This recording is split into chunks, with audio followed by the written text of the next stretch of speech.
Cambridge Practice Tests for IELTS 1 by Vanessa Jakeman and Claire McDowell. Published by Cambridge University Press, 1996. This recording is copyright. Cassette 1, Side 1. Practice Test 1. You will hear a number of different recordings, and you will have to answer questions on what you hear. There will be time for you to read the instructions and questions, and you will have a chance to check your work. All the recordings will be played once only. The test is in 4 sections. Write all your answers in the listening question booklet. At the end of the test, you will be given 10 minutes to transfer your answers to an answer sheet. Now turn to section 1 of your question booklet.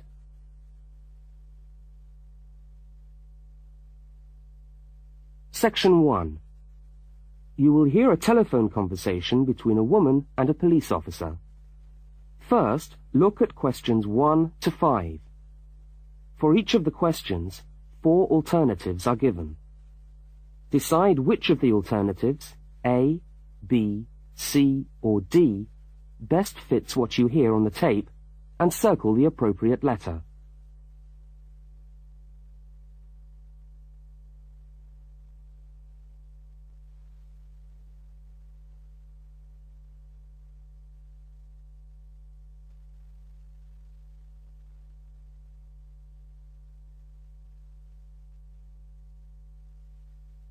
You will see that there is an example which has been done for you.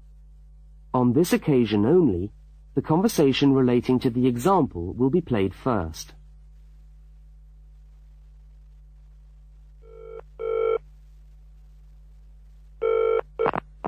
Good evening, City Police Station. Can I help you? Oh, hello. I'd like to report a stolen briefcase, please. Just a minute and I'll put you through. The woman says she wants to report a stolen briefcase, so A has been circled. Now we shall begin. You should answer the questions as you listen, because you will not hear the recording a second time. Now listen carefully to the first part of the conversation, and answer questions 1 to 5.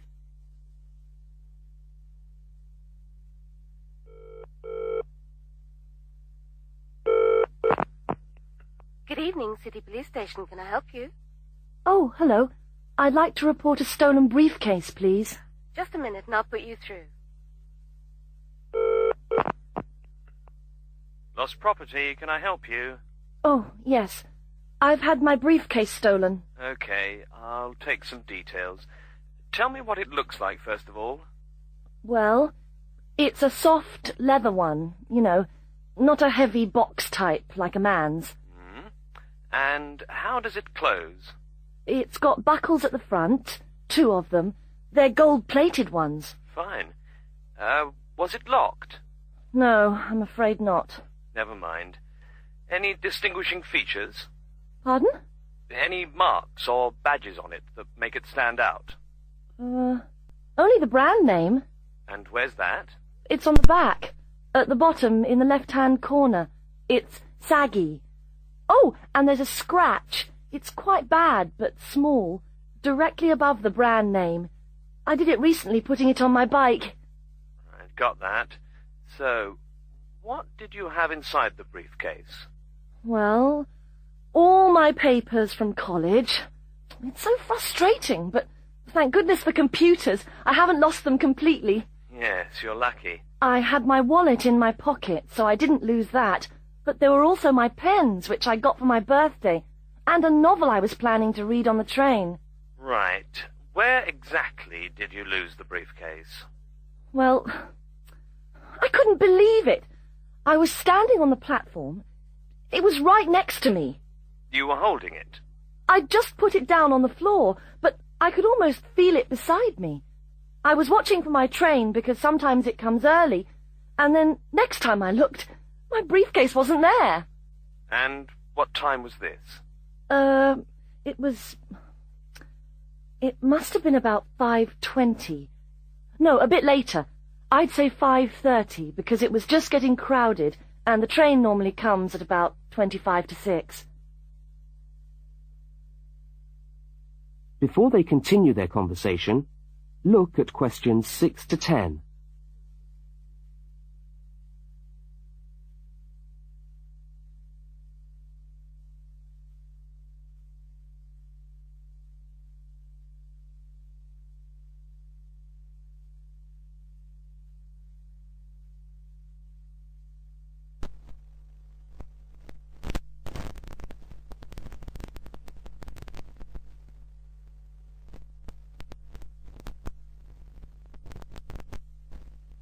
As you listen to the rest of the conversation, complete the form by filling in the numbered spaces 6 to 10.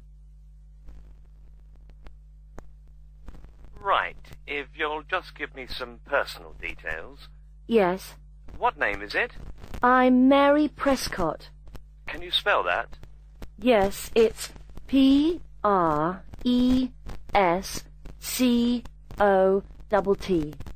And your address? Flat 2, 41 Fountain Road, Canterbury. Fountain Road. Yes, number 41. And have you got a contact telephone number? Yes, it's 752239. 752239. Fine. One last question. What would you say the value of your briefcase is? Including the contents? Yes. Just a rough estimate is fine. I'm not sure. Well, the briefcase itself is quite new. I bought it last month for £40. I suppose about £65. The contents are worth about £20 or £25 at least. That's fine. Well, if you could come down to the station tomorrow, you can sign this form and have a look at what we've got here. Okay, thanks. Bye. Goodbye.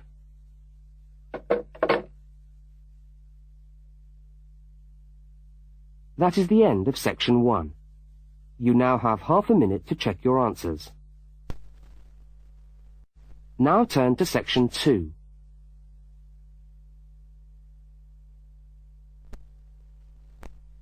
Section 2. You are going to hear a news report from an Australian radio program. First, you have some time to look at questions 11 to 13.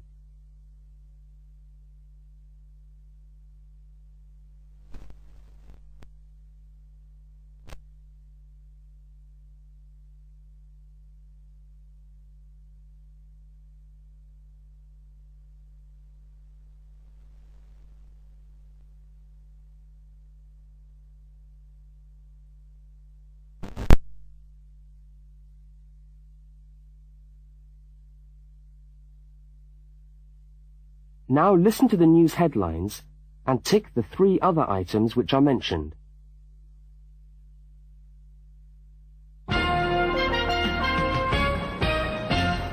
This is the 6 o'clock news for Tuesday the 25th of November. And first the headlines. The Prime Minister has promised to help the drought-stricken farmers in the northern part of the country who haven't seen rain for nearly 2 years. And in Sydney, a group of school children are successfully rescued from a plane which landed in the sea shortly after takeoff. Transport workers are on strike in Melbourne over a pay claim, and the strike looks set to spread to other states. And on a fashionable note, there's to be a new look for the staff of Qantas, Australia's national airline. Now you have some time to look at questions 14 to 21.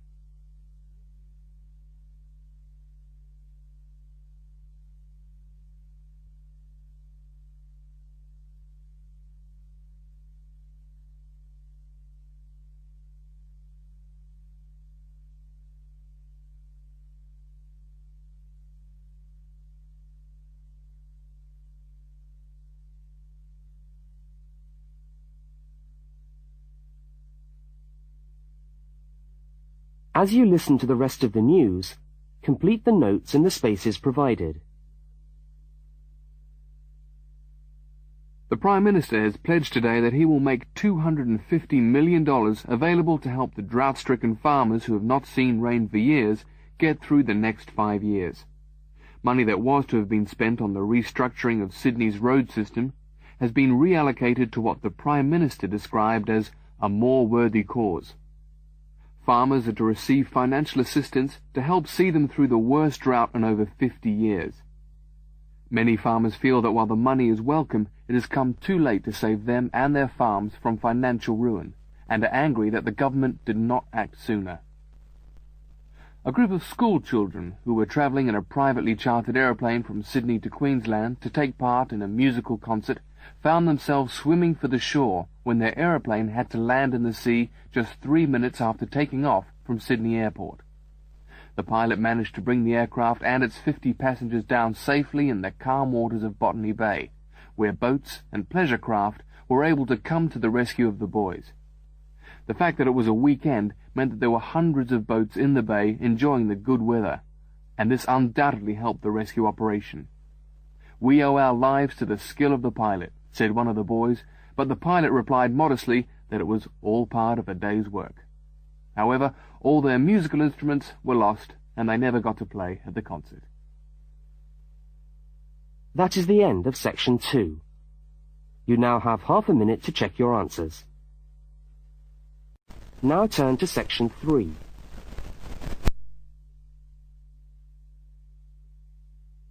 Section 3.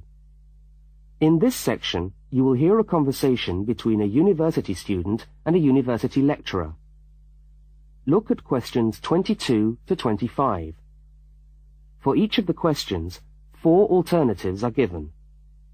Decide which of the alternatives best fits what you hear on the tape and circle the appropriate letter.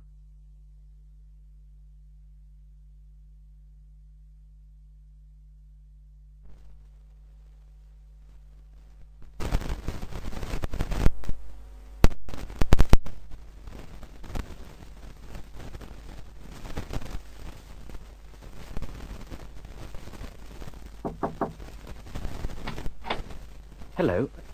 Can I come in? Oh, yes, come in. How can I help you? I was looking for the economics office. I've been all over the arts faculty building looking for it, but I could only find the School of Accounting and Economic History. Is this the right place? Yes, this is the School of Economics. Oh, good. I'm a new student, and I was wondering if someone could give me some information. Well, I might be able to help. I lecture on that program. What do you need to know? Well, quite a few things, actually. Firstly, how many lectures a week do I have to attend?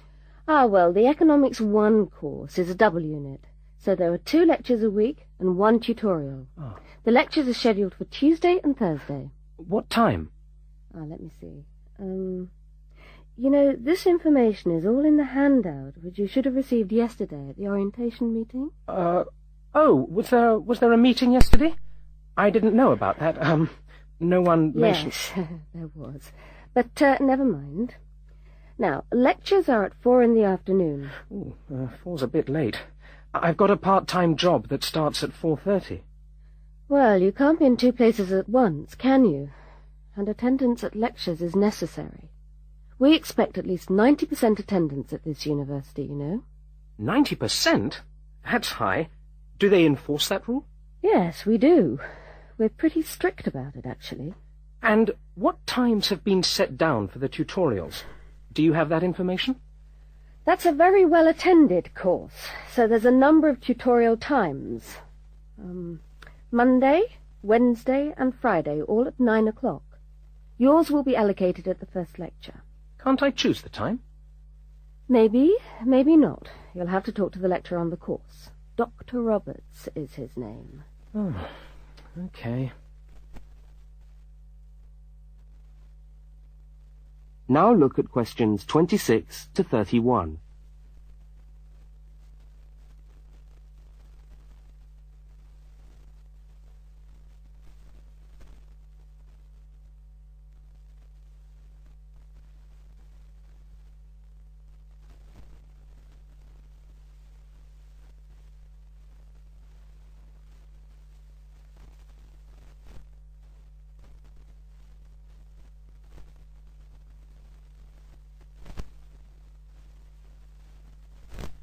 As the conversation continues, complete the notes in the spaces provided. Anything else I can help you with while you're here? Well, yes, actually. Do you know what the course requirements are? I mean, how much work is expected for this course? Well, you have to complete a tutorial paper. What does that involve? Well, it's a piece of work on a given topic based on some set reading texts. You'll have to give a small talk to your tutorial group. How long does that have to be? Oh, about 25 minutes usually. I have to talk for 25 minutes? Yes, that's right. And then you have to write up your piece of work and give it to the lecturer to be marked. Right. And is that all? No. You also have to complete a 3,000-word essay on a topic. Can I choose the topic? Yes, usually you can. Right. That shouldn't be too bad. And in addition to that, there is an exam. An exam? What sort of exam? Well, it's an open book exam. Does that mean I can have the textbook with me during the exam? Yes, that's right. And can you give me any idea about the content of the first year of economics, so that I can get into some reading? Well, you'll be getting the reading list next week when lectures start. All the books are in the library. Yes, but won't everyone else take them out as soon as they get the reading list too? Well, yes, they might. But most of the important ones are held in closed reserve. That's a part of the library where you can go to read books, but you can't take them out of the building. What did you call that section of the library? Closed reserve. However, we do recommend that you buy the core books. You'll find them useful, and you'll need them for the exam. Yes, I suppose I will. But what is the focus of the course? Well, the course at this university has a vocational focus. That is, a focus on preparing its graduates for work, so we're orientated very much towards employment. Oh, so my chances of getting a job are good? Well, provided you get good results. Well, look, thanks for your time. You've been really helpful. That's fine. See you next week, then.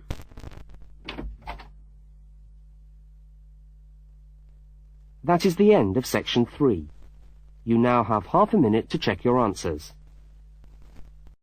Now turn to section 4. Section 4. You will hear a talk given by a university lecturer about the structure of the university. First, look at questions 32 to 36.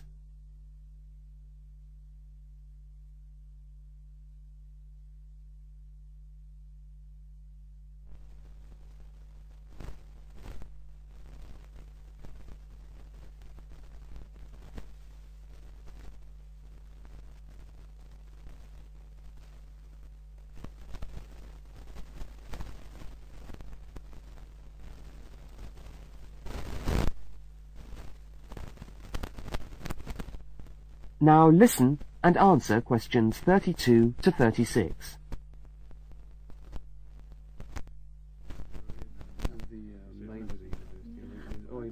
Good morning and welcome to the University of Westlands. My name is Marcia Mayhew and I'm the coordinator of the Bachelor of Social Science degree. This morning I'd like to tell you about the structure of the university and about some of the requirements of the degree that you're about to enter.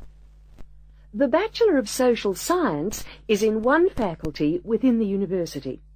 That is the faculty where I work, known as Arts and Social Sciences.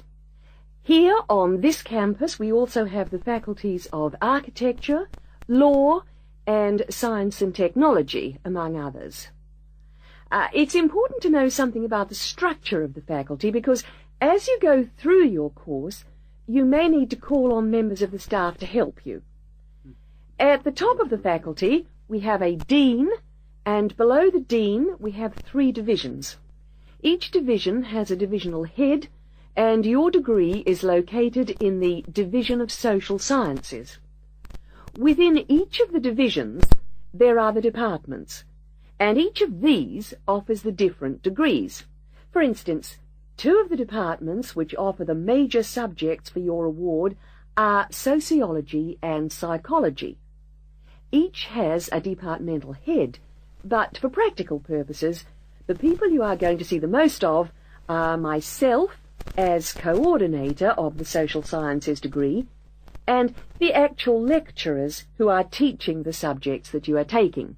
For instance, in the first semester, you'll be doing 4 subjects: psychology, sociology, history, and economics.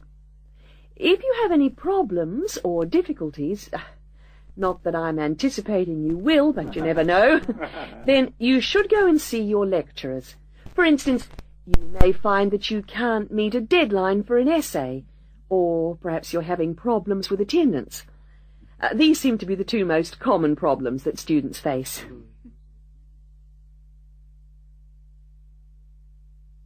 Now look at questions 37 to 41.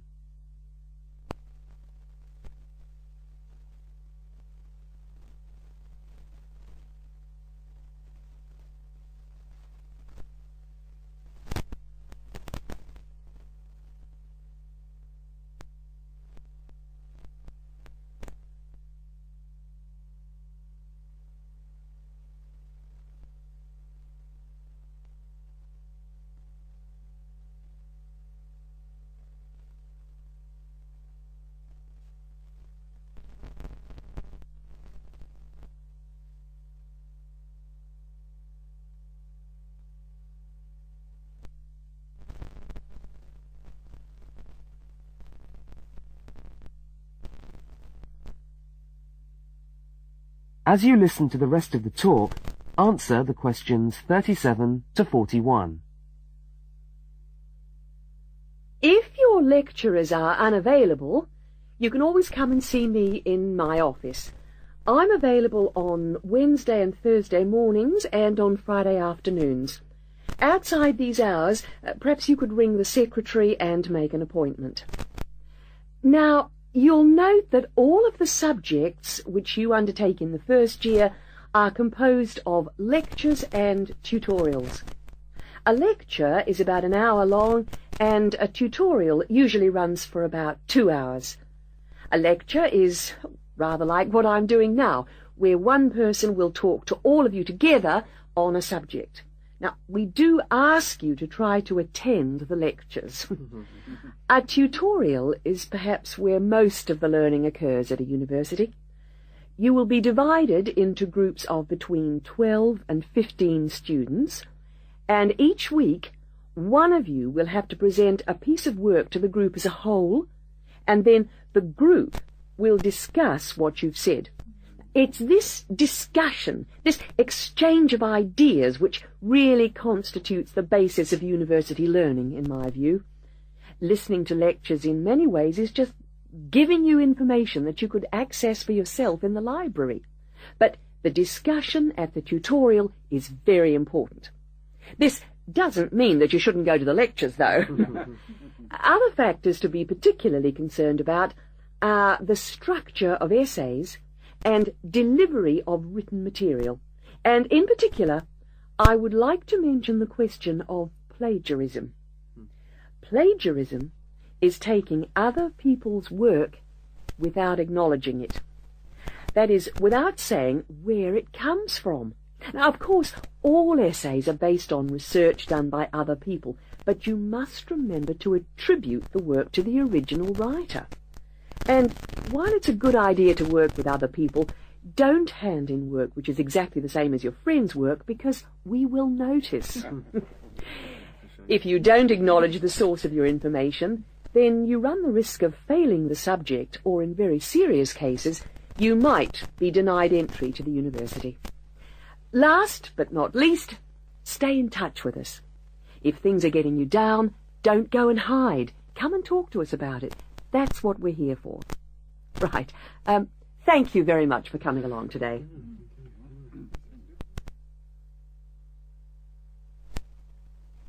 That is the end of section 4. You now have half a minute to check your answers.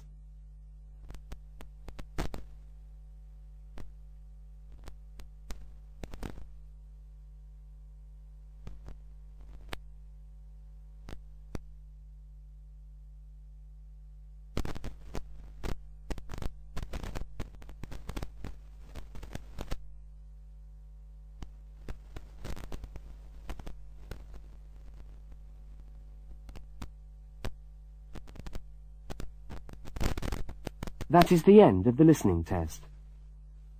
You now have 10 minutes to transfer your answers to the listening answer sheet.